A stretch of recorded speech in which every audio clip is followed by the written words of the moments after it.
여기가 싼가 저기가 싼가 막 엄청 찾아보다가 아울렛까지 가고 해외 사이트까지 가다가 아씨 모르겠다. 진짜 이 정보가 쌓이는 속도가 정리의 속도를 앞지르기 시작을 하면은 사람은 그냥 감정에 기대서 결정을 내리게 된다는 거죠. 뭘 선택했을 때 그 이후의 불확실함과 흔들림을 어떤 태도로 견딜 수 있을까? 라고 질문을 좀 돌려야 돼요. 제가 이번 연휴 때 이제 몇십 명 단위로 중국집에 같이 갔어요. 아, 근데 진짜? 주문을 단체 주문을 제가 총무처럼 봤는데 너무 오래 걸렸어요. 메뉴 선정하는데. 알죠? 알만하네요. 특히나 그 집에는 짬뽕이 5종류가 있더라고요. 아, 그러면은 이제 곤란해져요. 갑오징어 짬뽕, 해물 짬뽕, 고기 짬뽕, 백짬뽕. 와. 근데 짜장면 시킬까 짬뽕 시킬까 모두에게 힘든 고민인데 다행히 우리에겐 또 짬짜면이 있죠. 반반씩. 네, 하지만 다들 아시다시피 인생의 결정은 이렇게 단순하게 흘러가지 않습니다. 자, 한번 저랑 오동훈 선생님이랑 게임을 한다고 생각해 볼게요. 게임. 네, 그러니까 10만 원을 나눠야 되는데 우리 9대1로 나눌래? 제가 그리고 내가 9. 이렇게 제안을 했을 때 오동훈 선생님이 받아들이면 그대로 가고 성사예요. 네, 만약 거절당하면 PD님이 10만 원 다 가져가는 거예요. 심정적으로는 당연히 이거는 5대5다. 이렇게 생각을 하고 싶죠. 네. 근데 그 10만 원의 소유는 원래 김종수 선생님 건가요? 아니죠, 저희 거죠. 그죠. 공용의 돈인데 심지어 공용의 본인이 돈인데. 먼저 이거를 움켜쥐고서 그치. 제가 9대1로 나눠줄게. 아니면 나 40대 7대3 뭐 딜할 수 있죠. 얼마면은 좀 받을 수 있겠어요. 제가 6대4까지는 뭐 양보하겠습니다. 진짜 소름 돋는다. 이거 모르고 한 거죠. 네네네. 이 연구 결과에서도 어. 보통 사람들의 선택이 4만 원까지는 받아들여줘요. 네, 왜 이런지에 대해서. 네, 그리고 우리는 중요한 결정을 대체 어떻게 내리는지에 대해서 오늘 한번 이야기해 보도록 하겠습니다. 사소하게는 점심 메뉴 하나부터 또 크게는 이 직장을 계속 다닐지 이 관계를 이어가야 할지 이렇게 살다 보면 크고 작은 결정의 순간들이 참 끊임없이 찾아오죠. 어떤 분들은 이 앞에서 늘 멈추고 주저하고 또 어떤 분들은 어렵게 결정을 해놓고도 그때 다른 거 골랐어야 되는데 하면서 후회를 하느라 에너지를 다 써버리시는 그런 분들도 있습니다. 나 요즘 결정장애야 하는 말을 정말 쉽게 쓰는데 사실 이게 또 공식 진단명은 아니잖아요. 맞아요. 네. 근데 이 결정장애, 이 상태의 핵심은 결정이 느린 것 자체가 문제가 아니라요. 이 기저에 깔린 심리적인 어떤 원인이 뭔지를 봐야 된다라는 겁니다. 사실 결정하기 어려운 거는 너무너무 당연해요. 심리학에서는 이걸 두 가지 마음이 동시에 존재하는 상태, 우리가 흔히 말하는 양가 감정이라고 표현을 하죠. 근데 이건 사실 이상한 게 아닙니다. 인간이 복잡한 환경에서 살아남기 위해서 얻게 된 어떤 자연스러운 심리 상태다. 이렇게 봐야겠죠. 그쵸. 좀 위험해 보이는 리스키한 거대한 동물이 있어. 쟤를 잡을까 말까 고민되는 거 당연한 거 아니겠어요? 그렇죠. 잡아서 이제 가족들의 배불리 먹이는 것도 좋지만 한편으로는 내 생명이 위험해질 수도 있는 거니까요. 그쵸. 두 가지 마음 상태에서 갈등하는 거. 네, 거기서 막 용감하게 덤벼들지 못한다고 비난할 게 아닙니다. 네. 덤벼들었다가 내가 죽으면 가족들도 굶어 죽는 거거든. 네, 그러니까 양가 감정은 당연한 거예요. 그런데 어쨌든 간에 거기서 빨리 결정을 내려야지 내가 생존할 거 아니야. 근데 결정을 너무 못 내릴 때, 이때가 문제인데 여기에는 여러 가지 원인이 있습니다. 가장 흔한 게 완벽주의와 실패에 대한 공포라고 해요. 여기에 손실 혐오 심리라는 게 더해지는데요. 사람은 이익 10점을 얻는 기쁨보다 손실 10점을 잃는 고통을 훨씬 더 크게 느껴요. 그래서 우리가 왜 선택을 못하냐면 어느 하나를 선택할 때 그 포기해야 되는 거 있잖아요. 그 포기해야 되는 기회비용이 실제보다 훨씬 더 크게 느껴지는 거죠. 아까 4만 원까지 받아들인다고 했잖아요. 네. 사실 우리가 1만 원, 2만 원도 아예 못 받느니 그냥 받아야 됩니다. 근데 1, 2만 원 받느니 그거를 상대방한테 잃는 고통이 너무 커서 상대방도 못 받게 하는 거예요. 그렇죠. 그러니까 나보다 이만큼은 이제 더 가져간다라는 거에 대해서 그거를 내가 손실로 받아들인다라는 거군요. 네. 그러니까 사람이 이성으로만 돌아가는 게 아니라 감정이 강하게 작용하기 때문인 거거든요. 근데 왜 4만 원은 되냐? 감정과 이성의 균형이 최소한 6대4는 되어야 우리 뇌가 받아들인다고 해요. 우리 인생의 대부분이 사실 10대0, 9대1로 내가 뭐 가져가는 거 없잖아요. 그거 챙기려다가 아무것도 못 챙기는 게 실제 우리 인생인 것 같고 네, 그냥 4만 원만 챙겨도 충분히 잘한 거다. 그러게요. 저는 사실은 조금 그 베스트 타이밍을 좀 찾고자 하는 사람이거든요. 내가 100%좀 납득이 되고 완전히 좋은 결정을 내릴 준비가 됐을 때 하고 싶다라는 마음이 있는데 뭔가 좀 이 실험 결과가 마음에 와닿는 것 같아요. 그렇죠. 근데 그러다가 맨날 충동적인 결정 해버리잖아요. 그렇죠. 네, 그렇게 갈 때도 있어요. 막 치열하게 싸우다가 어느 순간에 모르겠다 그냥 하고 이제 약간 주사위 던지듯이 혹은 동전의 앞뒷면으로 네. 결정하듯이 결정을 내릴 때가 있죠. 자, 저희가 방금 이제 나눈 얘기에 연결되는 부분인데요. 결정 근육이라는 게 이제 존재를 하죠. 우리가 생각을 많이 하다가 정작 결정의 시간이 되면은 에라 모르겠다라고 이렇게 방금 얘기한 것처럼 충동적인 결정을 내릴 때가 참 많을 거예요. 아마 여러분들도 공감을 하시지 않을까 싶은데 이 결정이라는 것 자체가 뇌의 에너지를 굉장히 많이 쓰는 인지적인 활동입니다. 이 정보가 쌓이는 속도가 정리의 속도를 앞지르기 시작을 하면은 사람은 그냥 감정에 기대서 결정을 내리게 된다는 거죠. 동훈이가 그래서 백화점에서 여기가 싼가 저기가 싼가 막 엄청 찾아보다가 아울렛까지 가고 해외 사이트까지 가다가 모르겠다. 진짜 완전 이해됐어요. 진짜 옵션이 너무 많으면은 그냥 지금 꽂히는 거 빨리 결정 내리고 쉬고 싶다 이런 생각이 들거든요. 그렇죠. 그래서 많은 정보가 도움이 되기는커녕 오히려 좀 방해가 될 때가 많다라는 거죠. 그리고 또 하나, 이 사소한 결정에 에너지를 너무 많이 쓰는 것도 중요한 결정에 방해가 된다라는 거죠. 아침부터 이 사소한 것들의 에너지를 다 써버리면은 중요한 결정 앞에서는 탈진 상태가 되기가 쉽습니다. 뇌가 지쳐버리는 거죠. 오늘 아침에 뭐 입고 갈까, 신발 뭐 신을까 이런 고민하고 가면 그 이후에 해야 되는 어떤 중요한 일을 처리하는데 이미 내 인지 자원이 다 고갈돼서 쓸 게 없다라는 거죠. 그래서 뭐 유명한 일화지만 이 스티브 잡스가 매일 똑같은 검정색 셔츠만 입었던 것도 이유가 있었던 거죠. 옷 선택에 쓸 내 에너지를 아예 없애버리고 중요한 결정에 집중하기 위해서였던 겁니다. 평소에 결정이 어렵다면은 내가 정보를 너무 많이 모으고 있지는 않았는지 혹은 사소한 결정을 내리느라 너무 많은 에너지를 낭비하고 있었는지 않았는지를 체크해 보셔야 됩니다. 겉보기에는 둘 다 결정이 늦으니까 비슷해 보이는데 속을 들여다보면 완전히 이제 다른 겁니다. 이제 찰스 다윈의 진화론을 예시로 들 수 있는데요. 진화론이 1830년대에 이미 이론이 완성됐는데 다윈이 그 실제 발표한 게 1859년이라고 해요. 20년 넘게 망설였다고 합니다. 정말 긴 기간이네요. 네네. 그러니까 이론이 부족해서가 아니라 그 마음속에 양가 감정이 싸웠던 겁니다. 당시 그 시대는 종교적 도덕이 사회를 완전 지배하던 시대라 다윈의 이론이 이제 인간은 신의 특별한 피조물이 아니다라는 선언인 거잖아요. 이걸 발표하면 어떻게 될지 다윈도 엄청 망설여졌던 거예요. 예, 친구한테 보낸 편지를 보면 이거는 마치 살인죄를 고백하는 기분이라고 썼다고 해요. 그래서 독실한 또 기독교인 아내가 사후 세계에서 우리는 못 만날 수 있다. 너는 지옥 가고 나는 천국 가니까 진심으로 슬퍼했다고 합니다.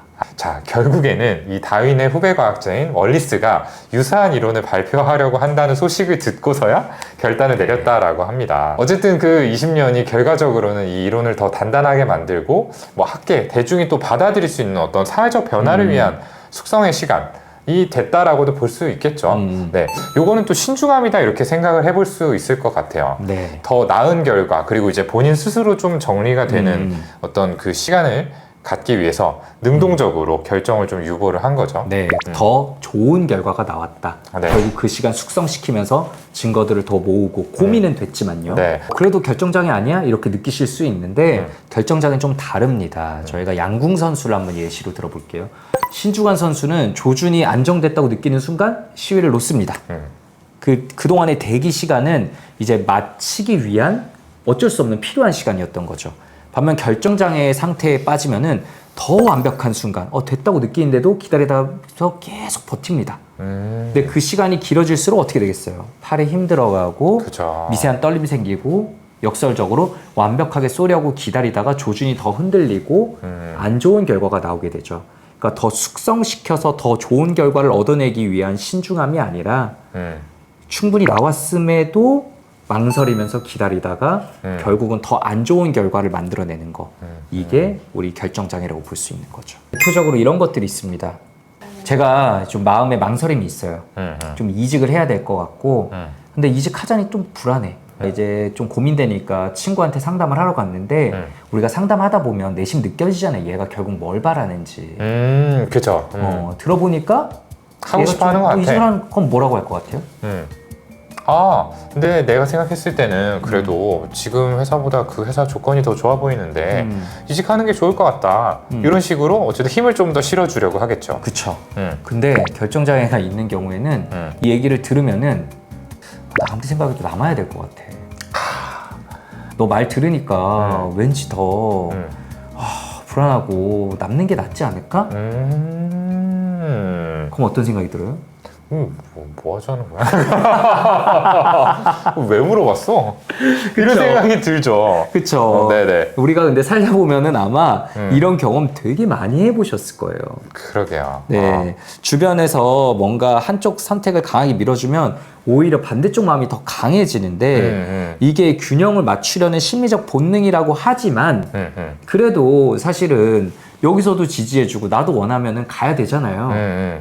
이런 왔다 갔다 시소 상태에서 헤어나오지 못하는 마음, 결정장애의 좀 현실적인 예시들인 것 같아요. 그렇네요. 그러니까 어느 한쪽에 이제 드라이브가 걸리면은 이제 그 반대쪽을 놓침으로써 잃게 되는 그 어떤 기회비용적인 부분들을 우리가 생각을 하게 되잖아요. 네. 그래서 반대급부로 이제 어떤 저울이 균형을 맞추듯이 이제 그 반대쪽 의견에 내 마음이 힘을 실게 된다라는 거죠. 네. 그래서 거기까지는 자연스러운데 결정장애는 계속 이 안에서 왔다 갔다 결정을 내리지 못한다라는 시소에서 못 내린다. 그렇죠. 근데 신중함이라고 하면은 이런 마음들에 대해서 스스로 알아차리고 그럼에도 객관적으로 내가 생각해도 이쪽이 더 나은 것 같고 이 친구도 이렇게 얘기하니까 이렇게 결론을 지어야 되겠다라고 결정을 내릴 수 있는 것. 이런 나는 차이라고. 이제 시소에서 내릴 거야 라는 건데 결국 이렇게까지 결정이 어려운 건 거듭 말씀드렸다시피 정보가 부족해서도 아니고요. 맞아요. 하나를 이제 고르는 순간 다른 하나를 잃어버린다는 그 상실감을 감당하지 못해서라고 해요. 결정이 두려운 사람들은 주변에서 다 얘기를 해줘도 그 고민되는 시소에서 내리지를 못하잖아요. 어떻게 해야 될까요? 일단 이 양가 감정이라는 것 자체를 판단하지 말고 있는 그대로 받아들여야 된다는 부분이 중요해요. 사실 이 양가 감정 자체에 대해서 또 자책하고 스스로를 비난하고 이런 경우도 참 많거든요. 그런데 이거는 우리가 이야기했듯이 내가 의지를 약한 것도 또 잘못하고 있는 것도 아닌 거죠. 이런 모든 고민의 목소리를 다 나를 위한 어떤 선택의 과정 속에 있는 거다라는 거로 받아들이는 게 중요할 것 같고요. 신중하게 오래 고민하는 게 오히려 수준 높은 사고 과정을 거치고 있다라는 증거일 수도 있고 또 내가 성장하고 있다라는 증거일 수도 있거든요. 기존에 누가 시키는 대로만 가던 길에서 벗어나서 또 새롭게 나만의 길을 찾으려는 어떤 건강한 시도일 수도 있고요. 이런 마음의 감정적인 변화들에 대해서 1차적으로 어떤 판단 없이 있는 그대로 받아들이는 거. 그게 이제 시작점일 것 같습니다. 그런데 어쨌든 다 나를 위한 목소리라고는 하지만 그 중에 뭔가 골라서 우리는 이제 판단을 내려야 되잖아요. 어느 쪽이 맞을까? 어느 쪽이 정답인가가 아니라 나는 이 다양한 선택지 가운데서 뭘 선택했을 때 그 이후의 불확실함과 흔들림을 어떤 태도로 견딜 수 있을까라고 질문을 좀 돌려야 돼요.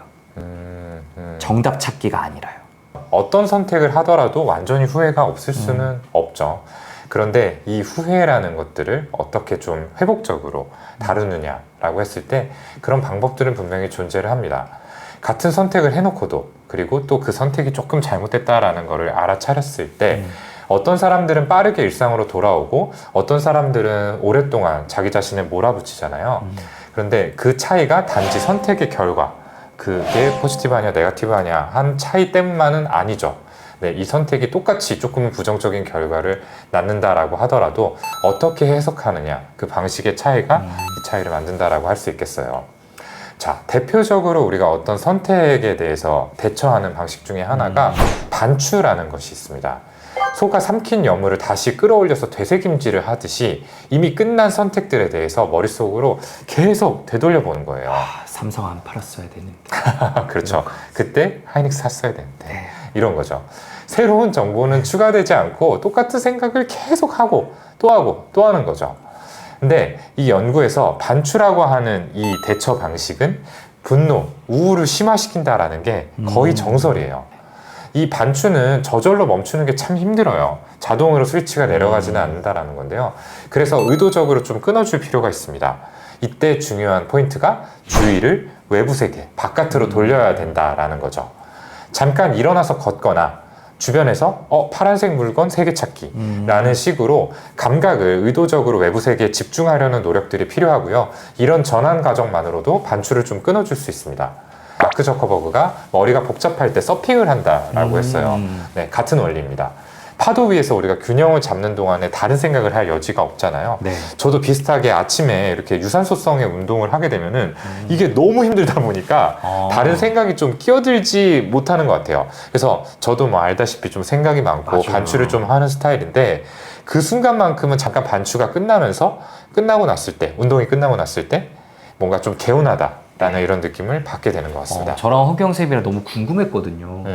아니 동훈이는 어떻게 진료 전에 네. 그렇게 힘들게 운동을 하고 하루를 버티지? 라고 저희 너무 궁금했는데 어떻게 보면 그건 맥시마이저인 오동훈 선생님에게 살아남기 위한 진짜 필수템이었던 거겠네요. 운동 같은 경우에. 네. 남들보다 좀 생각이 더 많고 비교도 더 많이 하는 거잖아요. 맞습니다. 저는 어떤 선택을 내릴 때 있어서 이제 굉장히 많은 것들을 고려를 하는 것 같아요. 문득 생각이 났는데 제가 이제 다다음 주가 이제 대회거든요. 이제 출전하는 대회를 앞두고 이제 주말에 시뮬레이션을 했어요. 근데 생각보다 시뮬레이션 결과가 잘 나온 거예요. 그래서 이번에 좀 목표로 하는 결과를 달성을 할 수 있을 것 같아. 그러니까 갑자기 장비 욕심이 생기기 시작하는 거죠.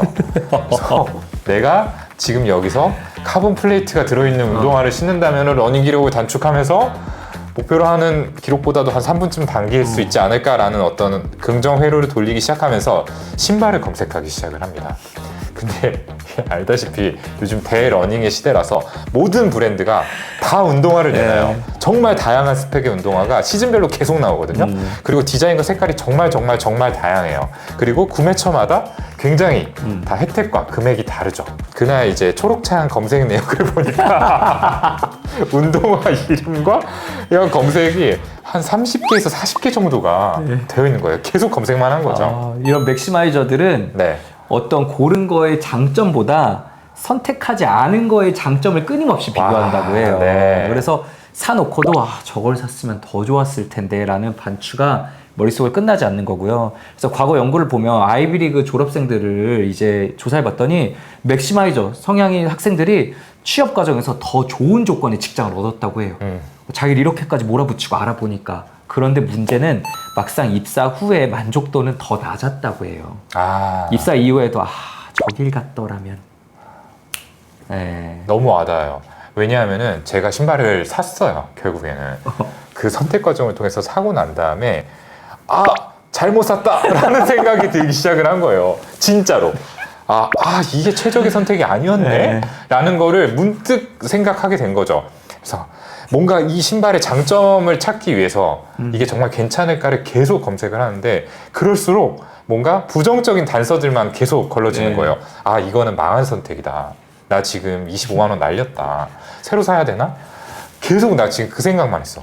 네, 여러분 이게 정신과 의사들도 이렇게 삽니다. 이 지금 말한 맥시마이저와 반대되는 개념이 이제 만족화자, satisfier죠. 미리 정한 기준만 충족하면 그게 완벽하지 않더라도 충분히 괜찮다라고 판단하고 결정을 내리는 사람들이라고 해요. 객관적인 결과는 이제 맥시마이저보다 좋지 않을 수도 있습니다. 하지만 선택 이후의 만족감과 삶의 질은 훨씬 더 높다고 해요. 그래서 후회의 크기는 선택이 얼마나 잘 됐냐, 뭘 선택했냐 이게 아니라 선택 이후에 비교와 시뮬레이션을 얼마나 많이 하냐 이게 결정하는 거죠. 그 이후에는 뭔가 더 들여다보지 말아야 된다라는 거군요. 그쵸. 어차피 선택이라는 건 한번 벌어지면 돌이키기 어려운 경우들이 근데 많으니까. 그럼에도 계속 들여다보게 되잖아요. 그래서 그럴 때는 상향적 사후 가정 사고를 하는 게 아니라 그걸 샀더라면 더 좋았을 텐데 이게 아니라 하향적 사후 가정 사고를 하는 겁니다. 더 나빴을 수도 있었을 텐데 그거 샀으면. 일종의 정신 승리인 거죠. 그나마 이거 사서 다행이다. 이보다 더 나쁜 결과가 나올 수도 있었겠지만 이 정도 선택은 좋은 선택이었다. 그치, 나 저거 샀을 수도 있는데 큰일 날 뻔했네. 자책이 아니라 이제는 안도감으로 연결되는 사고방식을 의도적으로 나한테 넣어주는 거죠. 저는 이 만족하자가 좀 진짜 많이 와닿는데, 제가 생각했을 때 이런 저 같은 맥시마이저 성향, 극대화자들이 만족하자가 될 수 없는 이유는 그 절대적인 기준들을 설정하지 않기 때문인 것 같아요. 사전에 먼저 선택을 위한 기준들을 크게는 뭐 3가지, 4가지 이런 식으로 세워놓고 이 기준에 맞는 거라면 좋은 선택이다라고 스스로 좀 마인드 컨트롤을 할 필요가 있겠네요. 네. 오늘 결정에 관한 이런 다양한 내용들을 좀 공부하고 준비하면서 이걸 정말 체계적으로 좀 정리한 책을 만났습니다. 연세대 심리학과 이동기 교수님 팀이 쓰신 나는 왜 결정이 두려운가 라는 책인데요. 어떻게 하면 결정을 잘할 수 있을까라는 기술서가 아니라 앞서 말씀드린 것처럼 결정 앞에서 흔들리는 내 마음을 그냥 있는 그대로 이해해주고 어떻게 마음을 다뤄야 될지 그 감각을 기르는 책입니다. 왜 내 마음은 항상 갈팡질팡할까? 나는 이렇게 결정을 못 내릴까? 혹은 결정해놓고 왜 이렇게 후회를 달고 살까라는 분들한테 특히 권해드리고 싶어요. 완벽한 선택보다 중요한 건 선택 이후 내 마음을 어떻게 다루냐고요. 결정의 가치는 고르는 그 순간이 아니라 그 이후에 만들어가는 과정에서 완성된다는 사실 잊지 않으시고요. 결정 이후 자책보다는 성찰의 과정을 같이 걸어가셨으면 좋겠습니다.